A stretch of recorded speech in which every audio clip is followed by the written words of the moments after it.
à la maison. Ça n'allait pas, je ressentais toujours la fraîcheur à l'intérieur, chaud, ça chauffait, comme si c'était une marmite qui était au feu qu'on tentait de préparer. Donc ça chauffait tellement. Je buvais beaucoup d'eau et la fatigue, le froid. Vers les 17h, 18h, je constatais que je commençais toujours à avoir froid.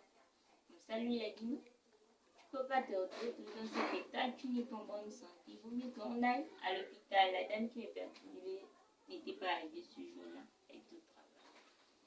Après, elle arrive à 19h, elle m'a mis la perfusion. Il a vu que ça n'allait pas. Lui aussi paniqué. Ils m'ont soulevé à 22h, 21h. 22h, nous sommes allés à l'hôpital.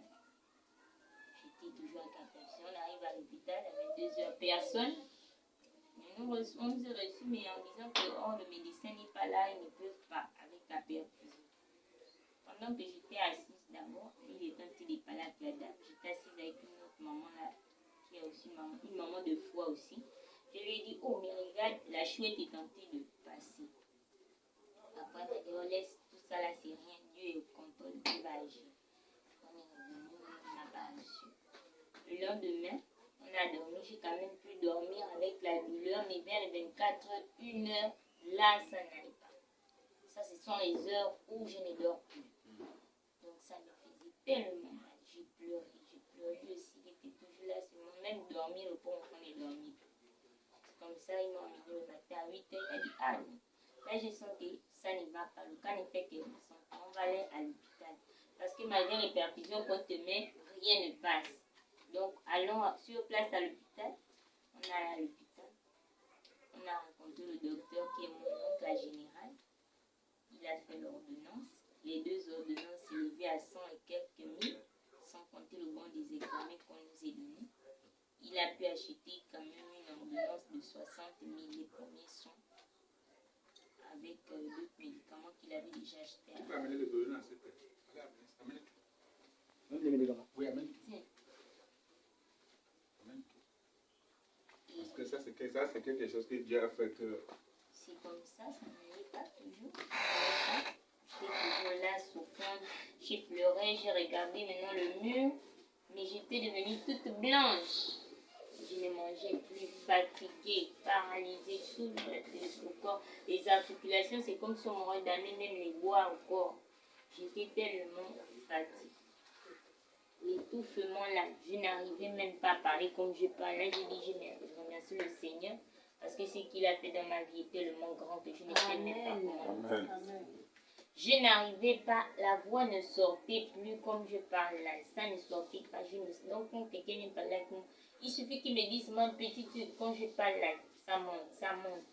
Là je m'étouffe, je tire maintenant les bras, les têtes, tout, j'ai tiré. Parce que l'étouffement était tellement vraiment difficile pour moi. Il a amené les médicaments.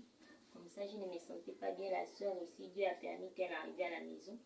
Ma grande soeur, elle est venue. À la maison, elle m'a vu l'état là. Ah, c'est comment? Je dis, ah maman, je ne sais pas ce qui m'arrive. Depuis là, je te dis, je ne me sens pas bien. L'étouffement.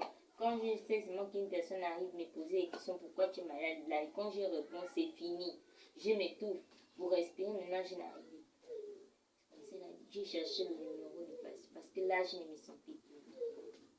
J'ai cherché le numéro de passe. Du prophète, là où j'ai prié à Lima là-bas. Parce que moi, je n'ai pas encore une assemblée fixe. Je vais seulement entendre la parole, on m'invite, c'est là où je vais aussi. Je vais, c'est comme ça, là, non. Mais il y a un pasteur à côté là. Attends, je vais l'appeler, je vais l'expliquer ça pour voir un peu comment ça va se passer. Elle est venue ici, elle a appelé le pasteur. Mais bien avant ça, quand nous sommes allés à l'hôpital à 8h, nous sommes restés là-bas jusqu'à 17h. Les dames de l'hôpital ne m'ont... Mais malgré que mon oncle est docteur là-bas, ils ne m'ont pas enlevé la perfusion. Ils ne m'ont pas enlevé la perfusion. J'étais là toujours avec la perfusion. C'est comme ça que j'ai la maman qui prie là aussi. Elle dit, ah ma fille, laisse, ils vont enlever. J'ai dit, parce qu'on avait jeté d'eau. C'est comme ça, il dit, ah, maman laisse, je vais enlever. Parce que s'ils ne veulent pas me tuer, ils veulent me tuer, je vais mourir comme ça, comme s'ils n'ont pas d'enfants dans leur maison.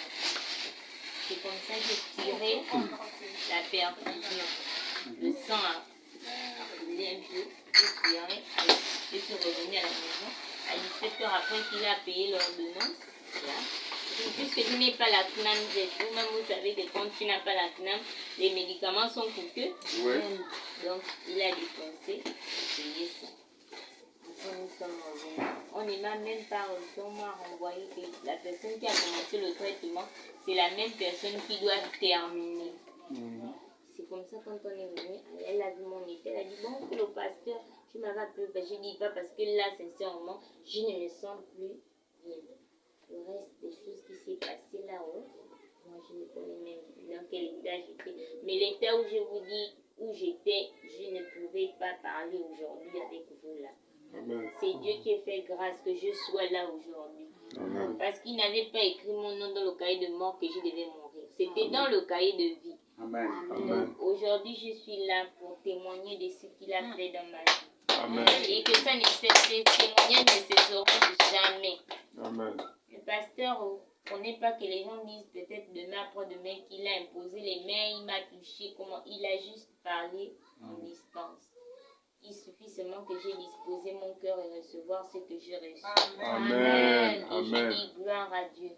Parce que les hommes que Dieu envoie, ce n'est pas en vain.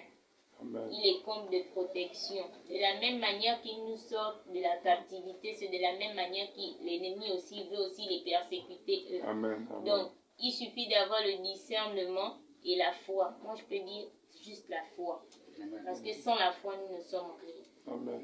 Et aujourd'hui, je parle de tout que moi, à un moment, je ressens un peu, mais ça va, je dis, Seigneur, ça, c'est plus mon partage. Amen. La maladie n'est plus mon partage. Des fois, je me sens faible, faire les trucs, mais je dis, Seigneur, tant que tu m'as permis de me lever le matin, tu vas me donner la force de travailler.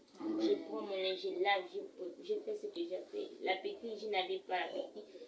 Hier, il m'a fait le bouillon. J'ai dit, ah, Seigneur, là, je n'ai pas l'appétit. Après, j'ai dit, non, je vais me forcer à manger parce que la maladie n'est pas, mon corps n'est pas le temple des maladies. Pourquoi je vais boire les médicaments? Pourquoi je vais rester là paralysé à faire croire à l'ennemi qu'il est plus fort que Dieu? Non, je refuse. Donc, je me lève, je fais ce que je veux faire aujourd'hui. Amen. Et Dieu m'a donné la force. Amen. La sœur va nous expliquer comment il a fait pour appeler le pasteur. Comment c'était passé? Il a appelé le pasteur. Et comment parce que quand on est arrivé, il ne connaît pas ce qui s'est passé. Quand je suis arrivée voir ma petite soeur, elle m'a expliqué un peu les rêves qu'elle faisait et ce qu'il arrivait à 1h du matin, puisque le chat venait maintenant gratter devant la porte. Je lui ai dit, ah, malgré les perfusions qu'on te met, ça ne va pas. Tu sais que ça, c'est pas un problème spirituel. Elle m'a dit, ah, je ne sais pas. J'ai dit, mais tu ne priais pas quelque part. Or, s'il y avait un pasteur qui me suivait, habillement, donne-moi les sacs qui sont à la chambre parce qu'elle n'arrivait pas à se lever. Même pour parler, c'était compliqué. Elle m'a dit, amène-moi les sacs qui sont à la chambre. Je vais fouiller le numéro du pasteur là qui me suivait avec la grossesse. Je suis partie, on a fouillé. Pas de numéro de pasteur. J'ai dit, ah, mais on est là, on se tracasse même pour rien. On m'a dit qu'il y a un pasteur qui est là à côté. Dieu utilise chacun de sa manière. Essayons un peu avec lui. Il va prier sur toi. Il va te bénir, lui, l'onction qui est là. Comme ça, tu vas continuer à frotter. Elle m'a dit, va. Je suis venue en courant chez l'homme de Dieu. Il était à la douche. Il m'a dit, ah, ma fille, c'est comment, il y a quelque chose. J'ai dit, oui, papa, il y a quelque chose. Attends, j'ai fini de me laver. Et puis tu viens, tu reviens. J'ai dit, oui. Je suis repartie de là-bas. L'autre me dit encore que, ah, mais puisqu'on devait l'amener à la douche, puisqu'elle n'arrivait pas à se lever, il fallait lui soulever, amener à la douche pour aller se laver. Elle me dit, lavons-lui d'abord pour que quand l'homme de Dieu vient prier sur elle, elle est déjà propre. J'ai dit non. Si on reste là, peut-être l'homme de Dieu va sortir. Effectivement, il devait sortir. Il avait rendez-vous. J'ai dit, s'il sort, on ne pourra plus le voir. Donc, laisse-moi aller le cogner. Il doit d'abord venir prier. Même s'il faut laver, après on va laver. On s'est revenu. J'ai expliqué à papa ce qui s'est passé, les rêves qu'elle faisait et ce qu'elle m'a dit.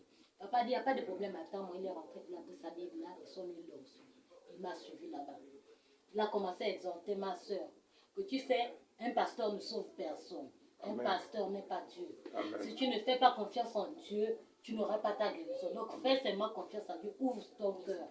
Dispose le cœur. Après, il a demandé, tu as accepté Dieu? Elle a dit oui. Il a commencé à parler de Lazare. Que même Lazare qui a fait 4 jours sur le tombeau, Jésus est venu, il a dit Lazare sort. Lazare est sorti. Et on a détaché les bandes. Toi qui es vivant. Voilà. Donc toi qui es vivant, Dieu peut faire quelque chose. Crois seulement.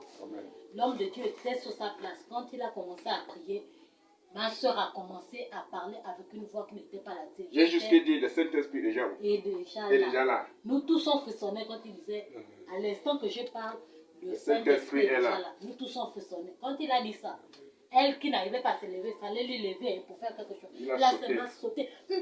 Checky. Ce corps-là m'appartient. Ce corps-là m'appartient. On est déjà en train de recouvrir le sable du tombeau. Ce corps-là m'appartient. C'est là où il a dit, ça ne t'appartient pas. Il a commencé à faire des prières. Et l'Esprit a avoué tout ce qu'il a fait sur le corps de ma soeur. Après la délivrance, ma soeur s'est levée avec ses 2 pieds. On a débranché les perfusions. Elle est partie se laver. Elle a mangé. Et voici ma soeur qui est là avec nous. Béni soit encore le nom du Seigneur. Amen. Amen. J'ai tellement de témoignages que si on reste, on va passer toute la journée à témoigner seulement. Amen. Les témoignages sont tellement grands. Les témoignages, on ne peut pas finir Voilà, parce que amen. dans la délivrance, les choses qui sont passées dans la délivrance, c'est trop. Les choses que le diable avait déjà plantées sur nous. C'était fait qu'il devait mourir à minuit. Ce jour-là, on devait l'enterrer à minuit ce jour-là. Donc les choses qu'il a amenées, qu'on a brûlées, on avait enregistré, sauf qu'on a fait l'erreur, on a effacé, on n'a pas mis dans le téléphone. Vous devez voir. Donc tout ça là, c'est pour vous montrer que Jésus-Christ est vivant. Amen. Jésus est le même hier, aujourd'hui et pour toujours. Tout ce que Jésus veut de nous, tout ce que Jésus veut de nous, c'est avoir confiance. Dis-moi madame, est-ce que depuis là, on t'a accompli la pétition? Depuis que tu as accompli le médicament là, qui t'a guéri? C'est Jésus-Christ. Jésus est le même hier, aujourd'hui et pour toujours. Amen. Nous n'avons pas dit que c'est fini, nous n'avons pas dit que c'est terminé. Nous avons... La solution de nous tenir, c'est de donner confiance à Jésus. Amen. Amen. Acclamez pour Jésus encore. Amen. Acclamez pour Jésus encore. Je veux que, comme elle a la parole, si tu as donné un louange là, tu vas donner cette louange là encore, on va danser pour la gloire de Jésus. Amen. Alléluia. Amen. Levez-vous, on va danser pour la gloire de Jésus. Amen. Si nous te faisons vivant aujourd'hui, c'est parce que Jésus est vivant. Amen. On voit le promesse de Jésus.